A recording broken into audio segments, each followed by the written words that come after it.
Beberapa catatan penting pada saat pidato Pak Prabowo di hari ulang tahun Gerindra yang ke-17 kemarin. Baik itu berkaitan dengan substansi dari pidatonya Pak Prabowo maupun itu dari eskalasi politik yang tercipta. Yang pertama berkaitan dengan substansi dari pidatonya Pak Prabowo, itu banyak mengandung permasalahan-permasalahan ulang yang diucapkan, dan bahkan condong terlalu melebar sehingga membosankan untuk disimak, sehingga hal-hal yang substantif ini kan jadi terabaikan, di mana isi pidato Pak Prabowo itu condong mengurangi marwah dan kewibawaan beliau sebagai presiden, ya.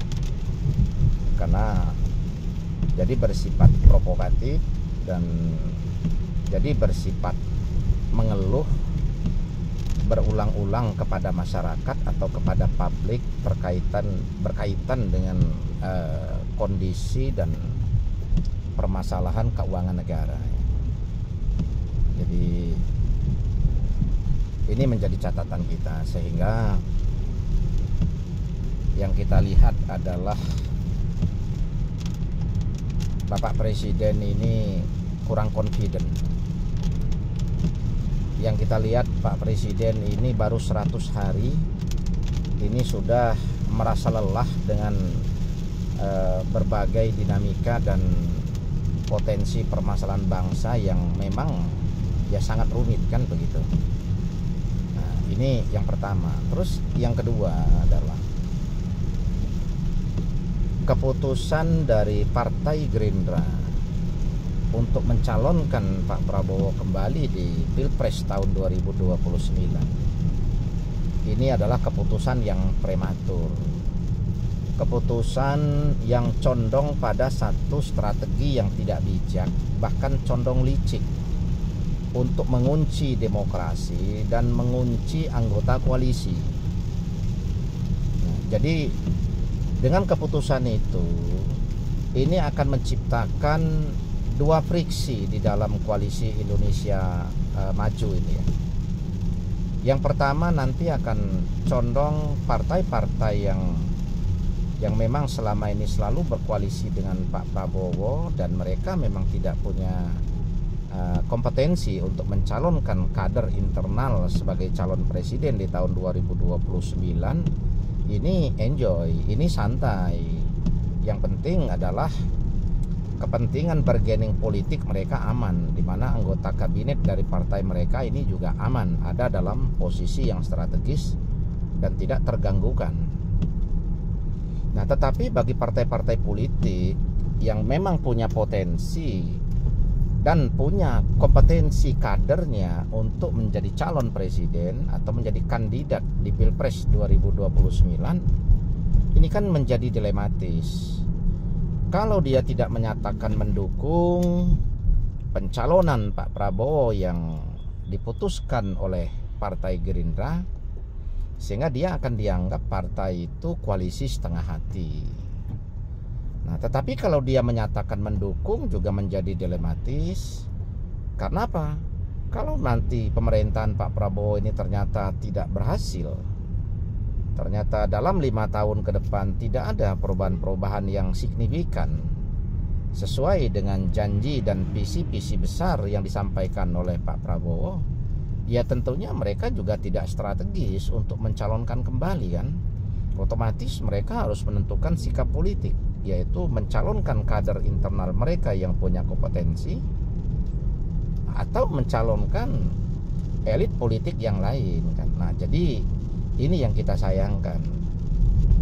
Nah, jadi Partai Gerindra ini menunjukkan bahwa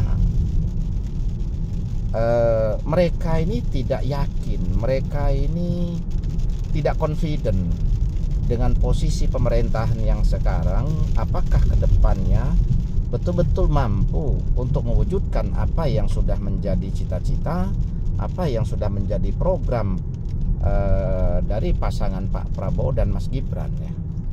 Nah, jadi tanpa disadari sebenarnya itu menunjukkan sikap yang seperti itu dengan terburu-buru mencalonkan atau memutuskan Pak Prabowo menjadi kandidat di tahun 2029.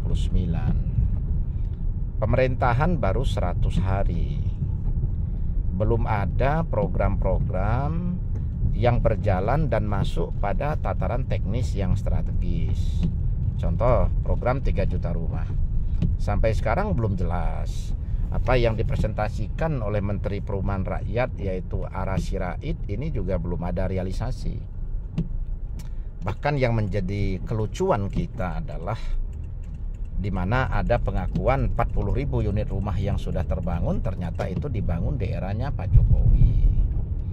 Nah, saat ini memang sudah ada katanya MOU ya yang diprakarsai oleh Pak Hasim, yaitu dengan investor dari Dubai. Ini kan juga belum jelas kapan realisasinya, sehingga 100 hari ini secara teknis yang menjadi program 3 juta rumah ini belum tampak. Terus program strategis bagaimana melakukan percepatan pengentasan kemiskinan, nah, ini yang dipimpin oleh Budiman Sujatmiko sebagai kepala lembaga, ini juga sama. Bahkan membuat konsep atau teori penyelesaiannya pun ini 100 hari ini kan belum selesai.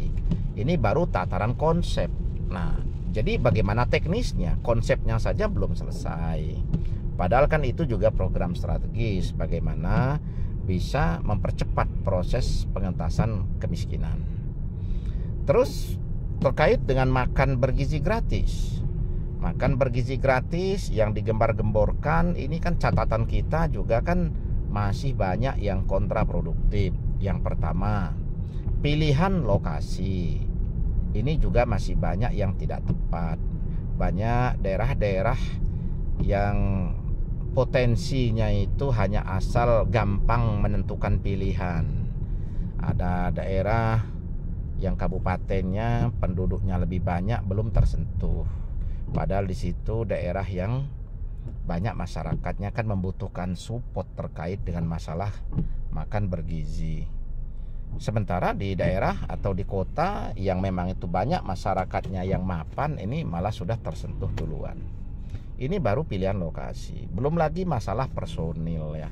Masalah personil yang terlibat ini juga masih banyak melibatkan kelompok-kelompok atau aparat dari teman-teman kita dari TNI dan dari Polri ya, sehingga penyebaran untuk membantu membangun ekonomi keracyatannya ini juga belum jelas, dan memang realisasinya juga baru sekitar 750.000 ya dari target 15 juta kan. Nah, jadi ini kan baru 5% pelaksanaannya. Nah, jadi yang menjadi program unggulan bagaimana bisa meningkatkan sumber daya manusia anak-anak bangsa ke depan, ini kan juga baru mulai dilaksanakan 5%, dan itu masih banyak catatan yang kontraproduktif dan condong juga pada pemborosan untuk menyiapkan instrumen-instrumen atau infrastruktur yang dibutuhkan dalam pelaksanaan program tersebut ya. Jadi di satu sisi menciptakan efisiensi pada kementerian yang lain, tapi di satu sisi malah terjadi pengeluaran atau pemborosan di program baru ini kan. Nah, jadi seharusnya kalau program makan bergizi gratis ini kalau mau lebih efisien dan efektif adalah lebih baik diberikan uang langsung melalui pihak sekolah yang punya catatan. Satu kota, satu kabupaten ini ditentukan sekolah mana yang dipilih, lah maka dihitung berapa siswanya. Nah, diberikan melalui sekolah kebutuhan 1 bulannya berapa, maka nanti sekolah yang mengawasi setiap hari murid ini membawa makanan sesuai dengan standar yang sudah diberikan oleh lembaga gizi ya. Sehingga pengawasannya berjalan, uangnya tepat sasaran, sehingga nggak ada uang yang banyak berhamburan dibelikan hal-hal yang untuk membangun infrastruktur ya, untuk membeli peralatan, dan belum lagi nanti terjadi monopoli dalam penyediaan bahan pokoknya. Ini kan juga sudah mulai terjadi. Jadi kalau diberikan langsung misalnya itu jauh lebih efektif, jauh lebih efisien, dan orang tua juga yang tahu bagaimana kebutuhan dan kesukaan dari makan anaknya, sehingga nanti kan variasi. Orang tuanya yang masak tidak membutuhkan biaya. Nah, tapi diawasi sehingga targetnya sampai. Kalau diberikan langsung kepada orang tua seperti BLT, ini nanti targetnya nggak sampai karena bisa aja uang itu digunakan untuk kebutuhan yang lain. Tapi lain kalau diberikan melalui sekolah yang mengumpulkan orang tua wali. Nah, sehingga disampaikan SOP-nya bahwa setiap hari kebutuhan makan anak untuk gizi yang ideal seperti ini. Nah, biayanya ditanggung pemerintah, dan setiap hari pihak sekolah akan melihat, akan memantau serta mengawasi makanan yang dibawa oleh siswa tersebut pada saat berangkat sekolah. Nah, maka efektif. Jadi murni dana tersebut teralokasikan kepada kebutuhan makan bergizi anak. Nah, tidak dibelok-belokkan untuk kebutuhan yang lain, karena kebutuhan alat masak dan instrumen yang lain itu kan masing-masing orang tua wali murid kan sudah ada. Nah, sehingga pemerintah dalam hal ini tidak perlu nanti semua lembaga, semua yang terkait ini hanya sibuk mengawasi. Kalau kita lihat sekarang ini kan semua sibuk mengawasi, memantau. Jadi seolah-olah negara ini hanya ngurus masalah makan. Nah, jadi sementara di satu sisi kita ini kekurangan sumber pendanaan. Nah, yang seharusnya sumber pendanaan itu yang dipikirkan bagaimana solusi untuk mendapatkan dana, di samping melakukan efisiensi. Karena kalau hanya sekedar melakukan efisiensi, tidak berpikir tentang sumber penambahan dana, nah ini kan jelas tidak menyelesaikan masalah secara konstruktif. Terus yang ketiga adalah keputusan Kongres Luar Biasa Gerindra dengan mencalonkan kembali di tahun 2029 Pak Prabowo sebagai kandidat presiden. Ini kan memasung kandidat yang lain yang ada dalam koalisi, memasung proses demokrasi. Nah, ini menunjukkan sikap egoisme politik yang berlebihan, sikap ego politik melampaui ego partai-partai penguasa sebelumnya. Ini tanpa disadari. Jadi euforia dari Partai Gerindra ini sudah kebablasan ya. Apakah keputusan itu murni dari Partai Gerindra, spontan diambil keputusan tersebut oleh para kader, ataukah memang itu berdasarkan perintah oleh Bapak Presiden sendiri yang diminta untuk mengkondisikan itu? Kalau itu memang berdasarkan perintah, berarti Pak Prabowo ini betul-betul merasa tidak confident untuk menjadi nahoda, untuk memainten dari anggota koalisi. Padahal Pak Prabowo ini sebenarnya posisi sangat kuat. Nah, jadi kalau merasa tidak confident ini ada apa? Kan ini yang menjadi pertanyaan. Ini banyak orang terhenyak mendengar keputusan bahwa Partai Gerindra sudah akan mencalonkan lagi. Nah, ini coba dibayangkan kalau misalnya berbagai program yang menjadi program unggulannya Pak Prabowo ini nggak sesuai dengan ekspektasi yang masyarakat harapkan. Apakah ini nggak menjadi blunder? Akhirnya kan keputusan itu akan dicabut. Karena kalau misalnya nanti turunnya elektabilitas berlebihan karena memang nggak sesuai dengan ekspektasi masyarakat, ya mau tidak mau kan partai kan harus melakukan pengkajian ulang. Kalau nekat kan ya justru hanya memalukan. Jadi ini yang menjadi catatan kita yang ketiga. Catatan kita yang keempat adalah kabinet Pak Prabowo ini masih lemah. dalam manajemen komunikasi dan koordinasi kerja secara teknis. Apakah ini semua para anggota kabinet itu murni nunggu perintah, nggak diberikan ruang untuk mengeksplor kemampuan atau skill yang mereka miliki? Atau memang mereka sengaja nunggu perintah? Kalau tidak ada perintah ya mereka tidak akan mengeksplor kemampuan mereka, ya karena kepentingan politis juga bisa jadi, dimana kepentingan mereka adalah sebagai pembantu ya tentunya harus diarahkan. Kalau tidak ya udah mereka diam saja, apalagi adanya efisiensi segala lah. Ini berarti kan penggembosan dari dalam. Nah jadi kalau misalnya mereka ini memang diberikan ruang, ya tentunya mereka harus melakukan eksplor dari kemampuan atau sikap profesional yang mereka miliki. Nah, tetapi kalau mereka tidak diberikan ruang, ya ini akan menjadi konyol kalau semuanya itu harus dibebankan kepada presiden yang mengurus semua masalah teknis, yang harus memerintahkan berjalannya gerak teknis dari setiap kementerian. Nah, ini menjadi catatan kita. Nah, dan ini menjadi pertanyaan besar ya. Karena apa? Karena manajemen pemerintahan dari beberapa anggota kabinet ini kan 16 menteri. Ini kan adalah warisan dari pemerintahan sebelumnya yang jelas dalam hal ini kan sudah berjalan secara ideal selama ini. Lah kenapa sekarang kok menjadi gagap? Apakah gagapnya ini murni karena efisiensi?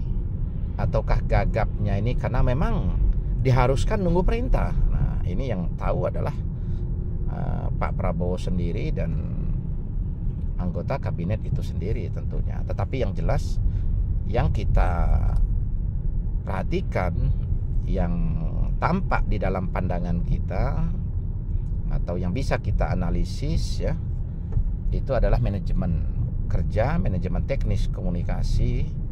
Nah, ini belum berjalan, bahkan condong amburadul ya. Nah, kenapa kita katakan condong amburadul? Ya seperti yang saya jelaskan tadi, di samping itu juga masih banyak kebijakan-kebijakan yang sudah diputuskan dan sudah siap untuk dilaksanakan, ini harus dianulir, harus dikaji ulang lagi, harus dibatalkan lagi karena ada pergolakan di tingkat grassroots ya. Nah, baik itu di sosial media maupun itu di media-media mainstream, maupun penolakan secara langsung atau terciptanya satu kondisi yang kontradiktif di lapangan. Ini kan hanya membuat pemerintah mengkaji ulang, harus menganulir keputusan. Nah, ini sudah beberapa kali, mulai dari pajak yang akan dinaikkan 12% dibatalkan menjelang pemberlakuannya di H-1. Terus masalah gas ini juga sama, seolah-olah ini kan jadi menterinya yang salah. Apakah benar itu menterinya berjalan sendiri membuat keputusan teknis sendiri, ya kita juga tidak tahu.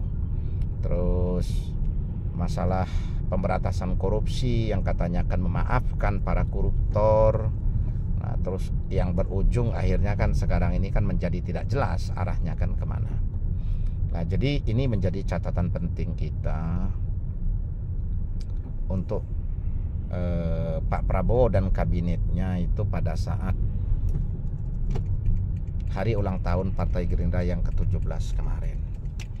Nah, terus yang terakhir adalah kita belum melihat program dan skema teknis dari Pak Prabowo dan anggota kabinetnya yang confident untuk menghasilkan pendapatan negara selain efisiensi. Belum berani melakukan kajian apakah itu terkait dengan masalah pajak misalnya, Ataukah itu terkait dengan sumber daya alam yang ada, yang harus dilakukan kajian ulang regulasinya supaya bisa menambah potensi pendapatan negara. Terus baik juga keputusan pemerintah misalnya harus strategi meningkatkan nilai ekspor misalnya untuk menambah cadangan devisa. Nah, ini kita belum lihat. Bahkan dalam hal ini program swasembada pangan yang diunggul-unggulkan ini juga masih kontraproduktif dengan berbagai kebijakan efisiensi yang ternyata merambah pada keputusan-keputusan lain di kementerian yang seharusnya itu bisa bersinergi menjadi kontraproduktif dengan target program swasembada pangan. Nah, jadi rekan-rekan sekalian, ini menjadi catatan kita terkait dengan isi pidato Pak Prabowo dan hasil keputusan Partai Gerindra di Kongres luar biasa bertepatan dengan hari ulang tahun yang ke-17 kemarin.